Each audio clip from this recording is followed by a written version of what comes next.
नमस्कार मंडळी, स्वागत आहे परत एका नवीन ब्लॉगमध्ये। कसे आहात सगळे?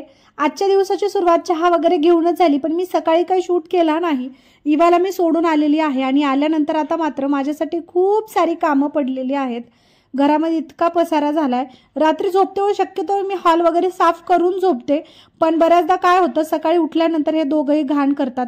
इवाच्या डॅडींचं पटकन ठरत नाही की काय कपडे घालायचे। त्यांनी बघू शकता रात्री इथे काहीच नव्हतं, सकाळी 3 ते 4 पॅन्ट इथे आणून ठेवलेत त्यांनी आणि एक घालायची एकच असते, पण फक्त चूज करण्यासाठी इतके कपडे काढले जातात।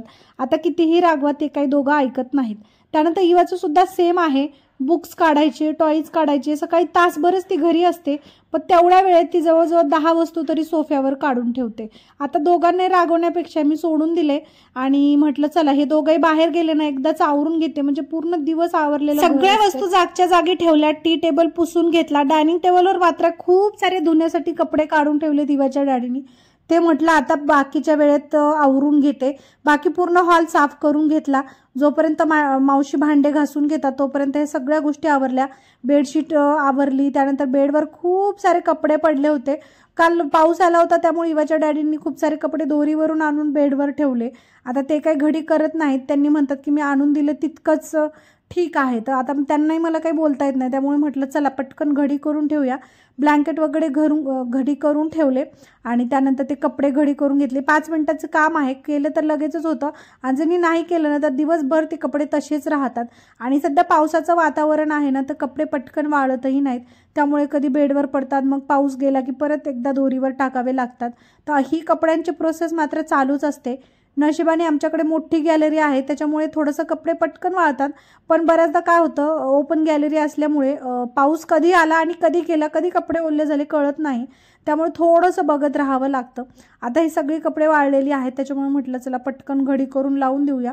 आणि कसं असतं मावशी आल्याबरोबर येण्याच्या अगोदर म्हणजे झाडण्याच्या अगोदर जर मी सगळा पसारा आवरला ना, तर काही धूळ कचरा असेल ना तर बेडवरची सगळी खाली पडते।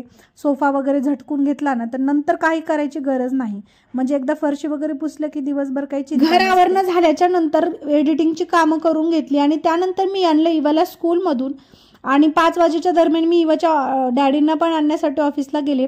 पण तिथे गेल्यानंतर आमचा एक प्लॅन ठरला की आपण बाहेर कुठेतरी फिरून येऊया। म्हटलं आता फिरायचं कुठे, पण संभाजीनगरमध्ये इतके सारे ठिकाणं आहेत फिरण्यासाठी आणि आम्ही अशी बरीचशी ठिकाणं आहेत ती एक्सप्लोर केली नाहीत अजून।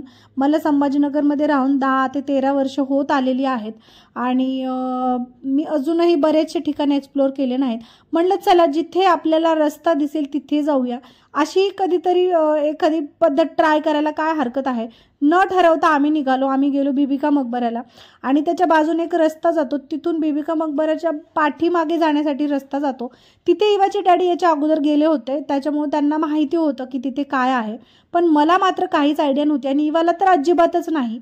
आणि तिथे गेलो, तिथे गेल्यानंतर मात्र इतकं सुंदर वातावरण आहे, तिकडे बऱ्याचशा गोष्टी आहेत आणि जर तुम्ही बाय चान्स पाऊस पडल्यानंतर किंवा पावसामध्ये गेलात ना, तुम्हाला तिथे धबधबे भेटतील। खूप असे डोंगर आहेत जिथून पाणी खाली पडतं, पण जेव्हा आम्ही गेलो होतो तेव्हा मात्र तिथे थोडंसं कोरडं होतं, कारण 2 दिवसापासून फार कमी पाऊस होता।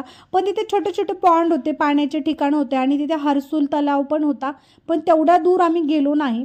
तर आसपासचीच ठिकाणं बघितली आणि ठिकाणं म्हणजे काय, तिथे इतकं सुंदर वातावरण होतं आणि इतकी हिरवीगार झाडी होती आणि बसण्यासाठी ठिकाण होतं, बरंच काही बघण्यासाठी होतं। आता हा ठिकाण बघा, एकदम वर चढल्याच्या नंतर ना तिथपर्यंत गाडी जाते, पूर्ण संभाजीनगर तुम्हाला दिसेल, तुम्ही बघू शकता। मी इवन झूम करून पण दाखवेल, इतकं सुंदर वातावरण वाटत होतं।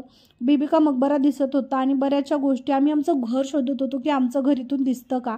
तिथे थोडा वेळ टाइमपास केला, पण म्हटलं चला अजून कुठेतरी दूर जाऊ। परत अजून पलीकडे गेलो तर तिथे जाते वेळी तिथे काहीतरी ट्रेनिंग चालू होती जी इवाला खूप पाहायची होती। इवाला थोडंसं जिम्नॅस्टिकमध्ये वगैरे थोडंसं इंटरेस्ट आहे, त्याच्यामुळे तिला खूप ह्या गोष्टी अट्रॅक्ट करतात। तर तिच्यासाठी आम्ही तिथे 10 मिनिटं थांबलो, तिला ती ट्रेनिंग वगैरे दाखवली।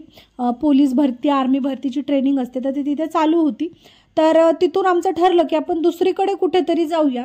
रस्त्यामध्ये बोराची झाडं होती, पण त्या झाडाला बोरं लागले नव्हते, थोडेसे छोटे छोटे लागले होते, पण मी एक वेळा उतरून तोडण्याचा प्रयत्न केला, पण थोडेसे काटे लागले, त्याच्यामुळे परत गाडीवर बसले. या सगळ्या प्रोसेसमध्ये मी इतके फोटो काढलेत, म्हणजे मी याच्या आधी एवढे फोटो मात्र कधीच काढले नसतील, कारण ग्रीनरी मात्र मला खूप आवडते.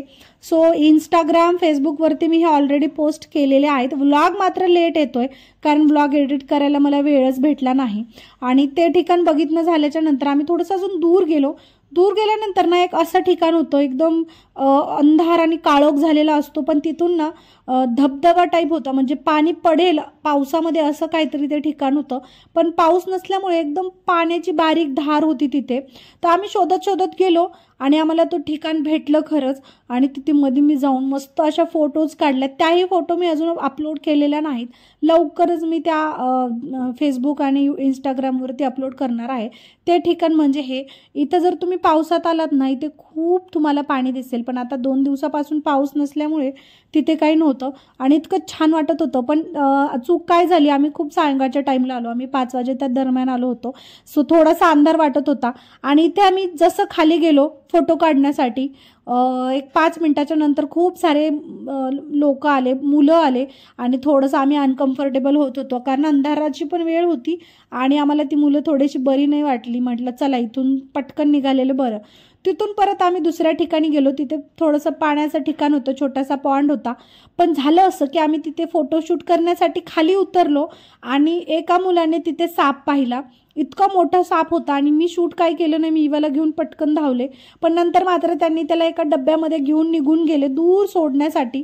मग नंतर मात्र आम्ही मस्त फोटोशूट काढला, मस्त तिथे 10-15 मिनिटं एन्जॉय केलं. वाहतं पाणी असताना तर खूप मजा आली असती. तिथे थोडासा चिखल वगैरे होता, पण तरी सुद्धा इवाने हात वगैरे घातले होते. मी काय जास्त त्याच्यात खेळले नाही. फोटोशूटसाठी मात्र मी पोज मस्त दिल्या होत्या. आणि तिथून मग परत आमचं असं ठरलं की चला आता इथे खूप टाइम स्पेंड केला, आपण दुसरीकडे जाऊ. छान छान फोटो काढले आणि तिथून आम्ही दुसरीकडे निघालो. दुसरीकडे आता ठरलं आता की म्हटलं एखादं नवीन स्पॉट बघूया. पण नंतर असं वाटलं की आता अंधाराचा टाईम झालेला आहे आणि भूक मात्र लागलेली होती. आणि आता कसं इतकं फिरल्यानंतर घरी जाऊन स्वयंपाक करणं म्हणजे इम्पॉसिबल वाटतं. त्यामुळे इथून निघाल्यानंतर आम्ही असा विचार केला की जाते वेळेस आपण काहीतरी जेवण करूनच घरी जाऊया. मग तिथेच ठरलं जेवण कुठेतरी करायचं. म्हटलं चला अजून 10-15 मिनिटं फिरूया, कारण आता घरी जाऊन स्वयंपाकाचं काही चिंताच नाही. मग थोडा वेळ इवाला तिथे टाईम स्पेंड करू दिला नेचरमध्ये आणि इतकं बरं वाटलं मला. म्हणजे असं काही ते स्पेशल ठिकाण नव्हतं की खूप सारे टुरिस्ट वगैरे येतात. काही लोक तिथे वॉकिंगसाठी येतात, काही लोक तिथे इवन लवर्स पॉइंट टाईप पण काहीतरी आहे. पाठीचं जे फोटो आहे ना तो काढायचा विसरले, पण मी नेक्स्ट टाइम जाईल ना तर तिथे नक्की काढेन. तर खूप तिथे लोक होते आणि सायंकाळ झाली. पाणी वगैरे पिलं आणि आम्ही गेलो एका हॉटेलमध्ये जेवण करण्यासाठी. आजचा दिवस मात्र इतका सुंदर होता, इतका छान स्पेंड केला. पण ना मला एका गोष्टीचं खूप वाईट वाटलं, ते म्हणजे मला ना फोटो आणि व्लॉग काढावे लागले. हे सगळं सोशल मीडियासाठी करावं लागलं, त्यामुळे मला खूप हर्ट झालं. जर मला फोटो आणि व्लॉग काढायचा नसता तर अजून मी खूप जास्त लेवलला एन्जॉय केलं असतं. एनिवे काम तर आहे, समजा कोणतंही कामच असतं, टाळता येत नाही. त्यामुळे मी काही त्याचा विचार नाही केला. नंतर मस्त जेवण केलं आणि त्यानंतर घरी गेलो. चला आजचा ब्लॉग आवडला असेल तर लाईक करा. भेटू उद्याच्या ब्लॉगमध्ये. Thank you for watching. बाय.